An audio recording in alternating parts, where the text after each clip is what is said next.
Assalamualaikum warahmatullahi wabarakatuh. Perkenalkan, nama saya Nadia Mutia Jaya dengan NIM 23115424.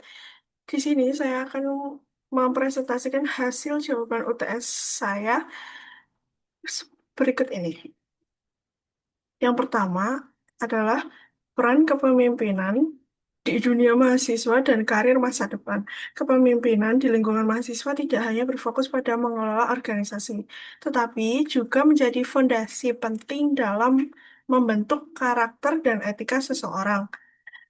Nah, menurut kutipan dari jurnal Yolanda dan penelitian dari UNESA menegaskan bahwa organisasi kemahasiswaan adalah tempat efektif untuk membangun karakter kepemimpinan melalui pengalaman langsung.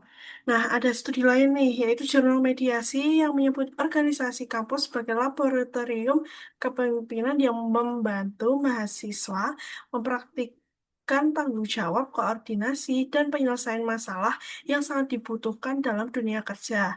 Pengalaman berorganisasi, mahasiswa dapat belajar untuk mengembangkan kompetensi profesional seperti komunikasi, manajemen tim, dan penyelesaian masalah. Nah, pengalaman ini juga dapat melatih ketangguhan mental secara kemampuan beradaptasi.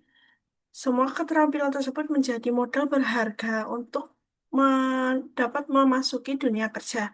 Selanjutnya yaitu pemimpin apa sih yang mempengaruhi hidup saya? Nah, ada Raden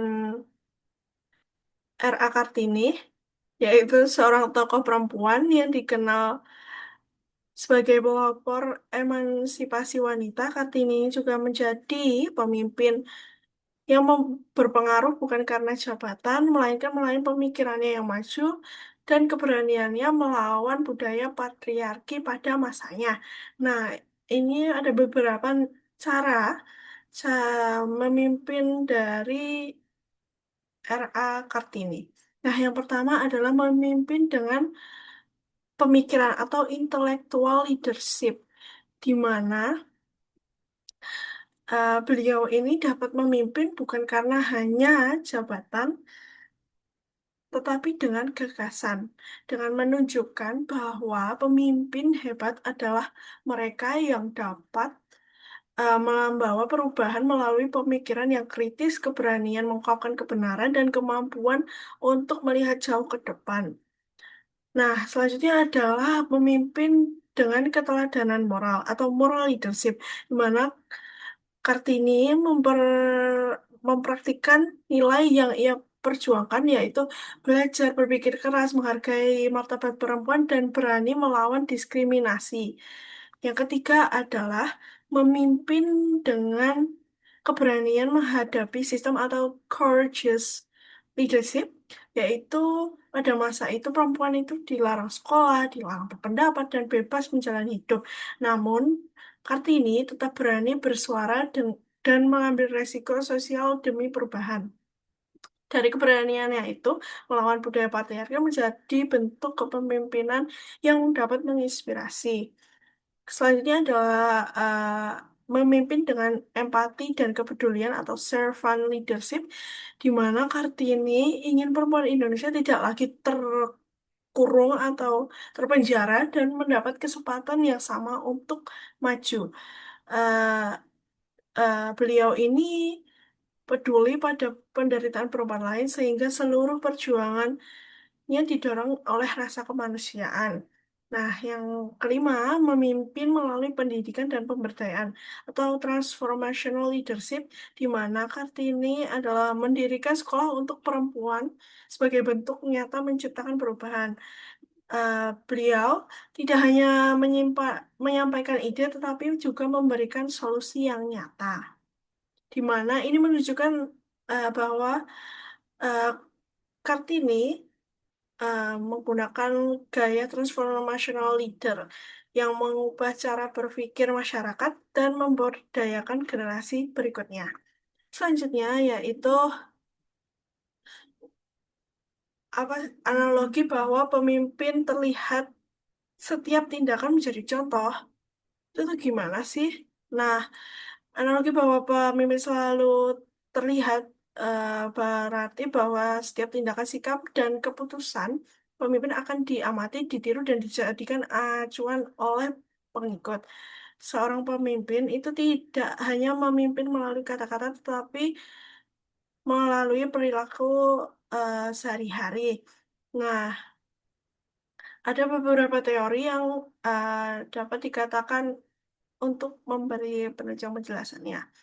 Nah, yang pertama adalah teori kepemimpinan behavioral, yaitu kepemimpinan dinilai dari perilaku, ditampilkan bukan dari sifat bawaan. Artinya, tindakan pemimpin menjadi pusat perhatian dan menentukan tindakan pemimpin, bagaimana anggota akan bertindak. Selain itu, ada transformational leadership. Pemimpin menginspirasi lewat role model, memberikan contoh melalui integritas, motivasi, empati, dan kerja keras sehingga pengikut terdorong untuk yang sama, mengikuti nilai-nilai yang sama. Selanjutnya adalah social learning theory, menyatakan bahwa orang belajar melalui observasi. Ketika anggota melihat pemimpinnya disiplin, jujur, bertanggung jawab, dan bekerja keras, mereka akan cenderung melakukan hal-hal yang sama. Selanjutnya adalah uh, penjelasan singkat terkait teori kepemimpinan yaitu trait transformational, servant, dan situational. Yang pertama adalah trait teori atau teori sifat yang menyatakan bahwa pemimpin memiliki sifat bawaan tertentu yang membuat mereka efektif seperti kepercayaan diri, kecerdasan, integritas, keberanian, dan kemampuan berkomunikasi. Nah, selanjutnya adalah transformational leadership, di mana pemimpin transformational ini menginspirasi pengikut melalui visi besar, motivasi, dan teladan yang kuat. Mereka fokus pada perubahan positif, mendorong inovasi, serta memperhatikan perkembangan individu sehingga pengikut merasa terinspirasi dan berkomitmen. Selanjutnya adalah servant leadership, yaitu pemimpin memprioritaskan pelayanan kepada orang lain. Mereka memimpin dengan empati, kepedulian, dan keinginan membantu anggota itu tumbuh.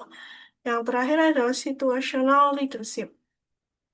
Nah, di situational leadership ini menyatakan bahwa tidak ada satu gaya kepemimpinan yang paling benar. Pemimpin harus menyesuaikan gaya situasi, kebutuhan tim, dan tingkat kesiapan atau kemampuan dari anggotanya. Fleksibilitas adalah inti dari kepemimpinan situasional ini. Selanjutnya, apa sih eh, apa penjelasan tentang mengenai tiga peran utama dalam kepemimpinan mahasiswa? Yang pertama adalah leader. Leader merupakan pemimpin yang bertugas mengarahkan tim, menetapkan tujuan, dan mengambil keputusan yang menjadi teladan dalam sikap, disiplin, dan etika kerja. Seorang leader memastikan tim berjalan teratur, memotivasi anggota, serta menyelesaikan masalah yang muncul. Yang kedua adalah follower atau anggota tim. Follower berperan sebagai pendukung utama untuk jalannya organisasi, yaitu mereka menjalankan tugas sesuai arahan, memberi masukan, dan bekerja sama untuk mencapai tujuan bersama. Follower yang baik adalah eh, follower yang aktif, berkontribusi, dan ikut menjaga dinamika tim agar tetap kondusif. Yang terakhir adalah influencer atau agen perubahan. Influencer berfungsi menyebarkan ide, nilai, dan semangat positif dalam lingkungan kampus. Peran ini penting untuk menciptakan perubahan, inovasi, dan budaya organisasi yang lebih baik. Sekian dari saya. Wassalamualaikum warahmatullahi wabarakatuh.